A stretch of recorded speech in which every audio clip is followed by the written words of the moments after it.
distinction des musulmans. Non, non, vous dites que vous êtes croyants comme les Arabes.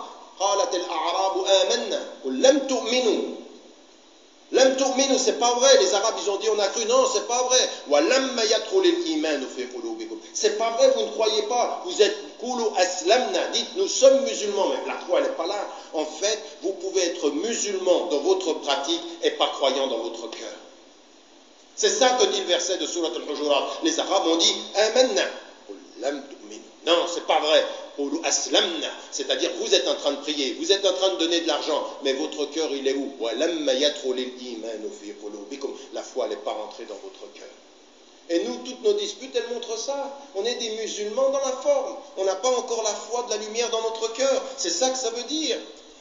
Et c'est là où il faut qu'on change. Bonjour à tous. Bon là vous venez d'entendre un petit extrait d'une vidéo où Tariq Ramadan nous parle de sa petite philosophie. J'ai peur pour lui que la justice le rattrape, hein, mais bon.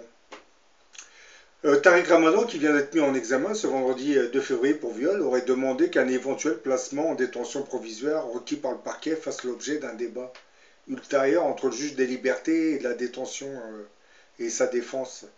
Dans l'entente de ce débat, qui doit avoir lieu dans les 4 jours, hein, il a quand même été incarcéré. Et avant de l'arrêter, les policiers auraient enquêté pendant plusieurs mois. Et après avoir recueilli le maximum de témoignages, ils auraient finalement, ils l'auraient convoqué mercredi 31 janvier 2018. Hein.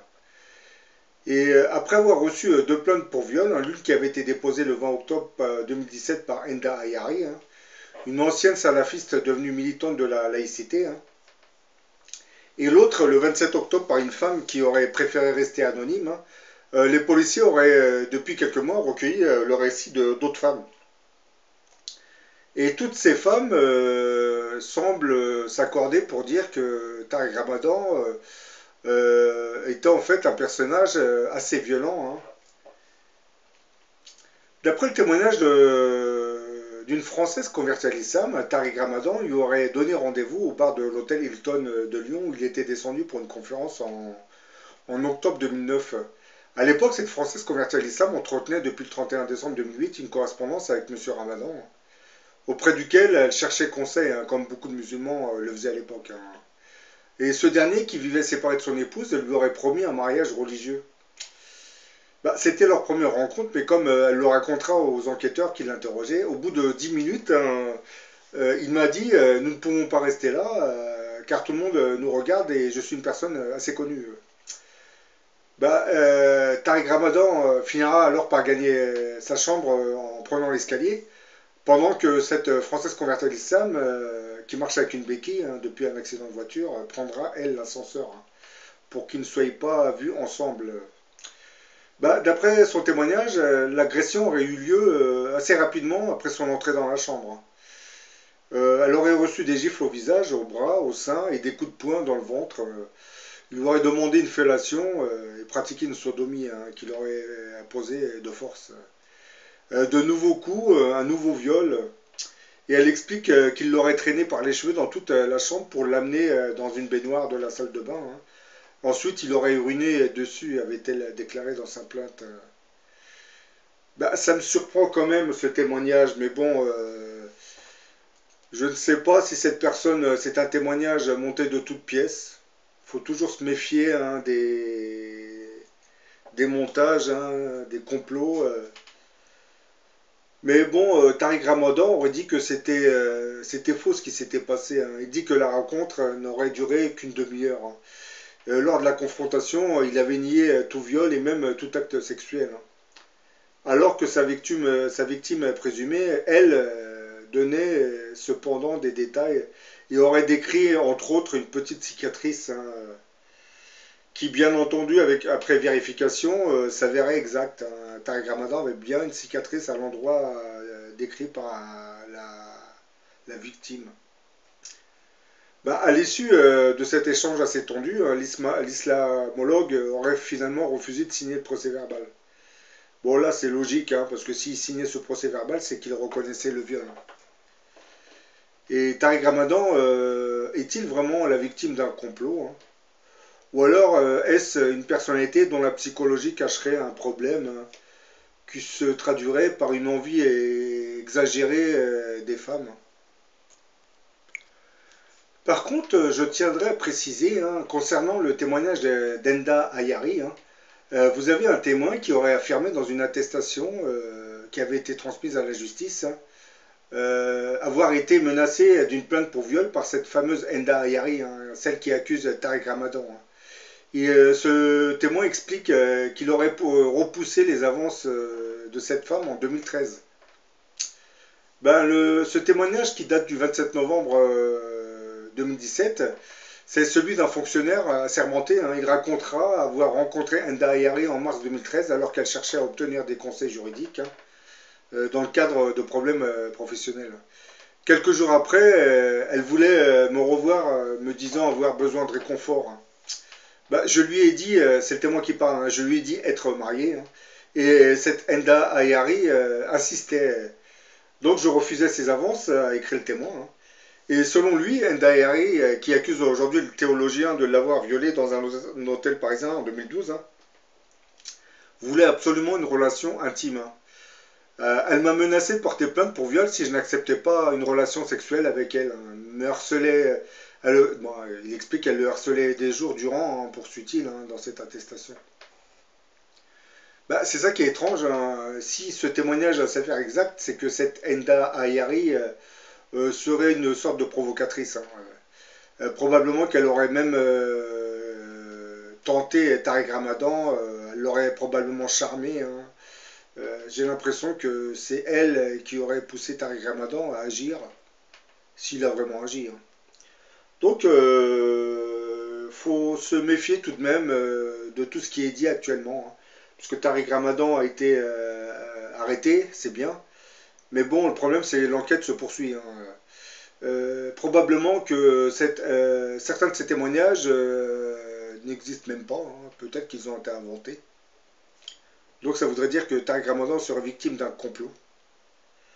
Par contre, si ce Tariq Ramadan aurait vraiment violé certaines de ces femmes, eh ben, je lui conseille de se dénoncer au lieu de continuer cette hypocrisie, parce que, comme vous le savez, hein, s'il est vraiment musulman, ça ne sert à rien de cacher cette vérité, hein, elle éclatera tôt ou tard.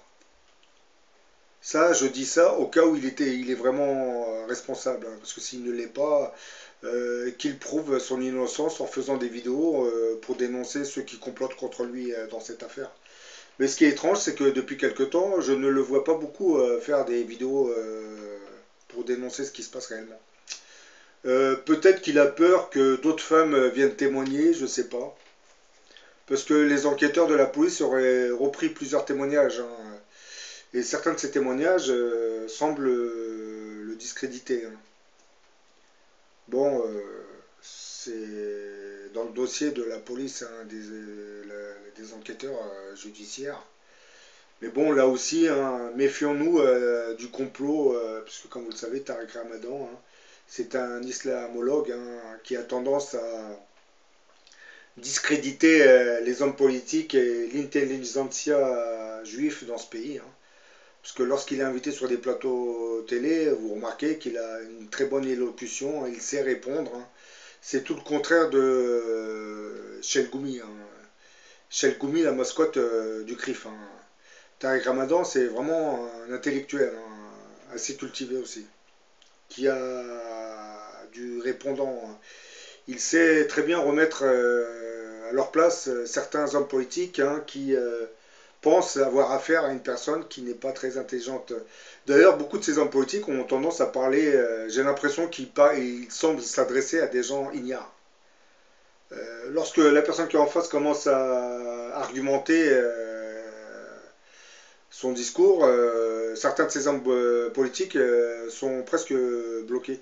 Parce que ces hommes politiques qui viennent se confronter à Tariq Ramadan se servent en réalité de l'islamophobie régnante dans nos médias pour attaquer assez sévèrement Tariq Ramadan et la communauté musulmane. Et lorsque ce Tariq Ramadan leur répond, ils sont un peu désemparés. Ils essayent de répondre, mais ils ont tendance à répondre en fonction de ce que les médias leur ont appris. Oui, c'est un peu comme certaines associations d'extrême droite qui ont tendance à reprendre ce que nos médias divulguent, en pensant que les médias nous envoient des informations neutres. Mais non, comme je l'ai dit dans beaucoup de mes vidéos, l'immigration est devenue un bouc émissaire hein, qui permet de détourner l'attention, du moins d'orienter le mécontentement populaire vers cette immigration. Hein, puisque c'est bien l'oligarchie qui fabrique ce bouc émissaire. Hein, à cause de ce système économique qui génère des injustices incroyables.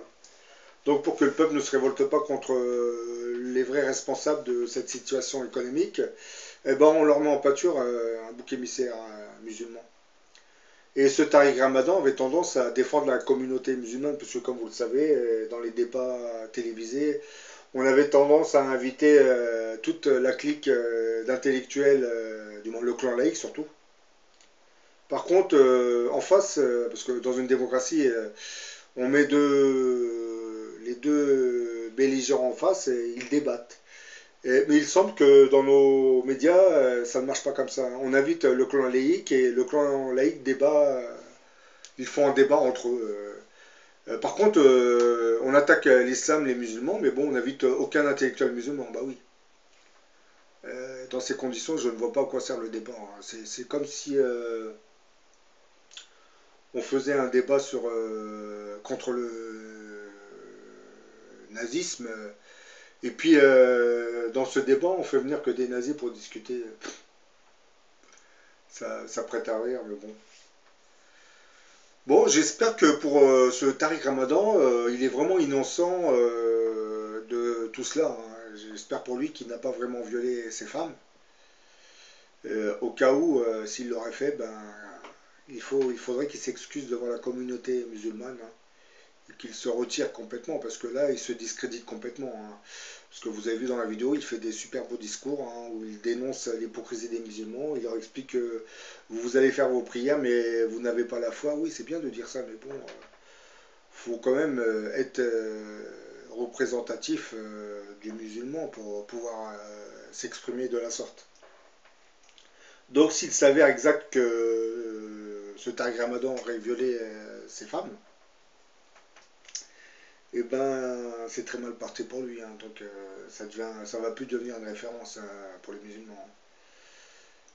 Mais bon, j'ai quand même, je reviens sur cette fameuse Enda Yari. Hein, son témoignage, peut-être il est vrai, mais sachant qu'un autre témoin aurait affirmé qu'il aurait été menacé par cette même femme de plainte, je me pose des questions aujourd'hui. Est-ce que cette Enda Ayari a fait ce buzz pour pouvoir vendre son livre? Probablement. Et bon, elle ne dirait pas toute la vérité. Hein. Peut-être qu'elle aurait vraiment provoqué ce Tariq Ramadan ou, comment dire, charmé. Oui, je cherchais le mot. Elle l'aurait charmé pour ensuite tomber dans son piège. Bon, ça c'est selon si le témoignage est réel. Hein. Mais bon, on va attendre la fin de des enquêtes, hein, parce que Tariq Ramadan a été incarcéré, mais bon, il n'a pas été vraiment jugé encore. Hein. Probablement que les avocats vont découvrir qu'il se cache un complot derrière tout ça, parce que nos chers médias ont tendance à surmédiatiser cet aspect des choses. Hein. Parce que bon, connaissant le personnage, on veut vraiment le discréditer par tous les moyens. Mais bon, je ne vais pas vraiment prendre sa défense entièrement, parce que je ne sais pas s'il est coupable ou pas. Je préfère rester neutre. Je vous envoie cette vidéo et dans les commentaires, bah, vous me dites ce que vous en pensez. Hein. Est-ce qu'il est coupable ou est-ce qu'il est victime d'un complot médiatique bah, je ne sais pas. Bah, donnez vos réponses dans les commentaires. Et je vous dis à la prochaine pour une autre vidéo.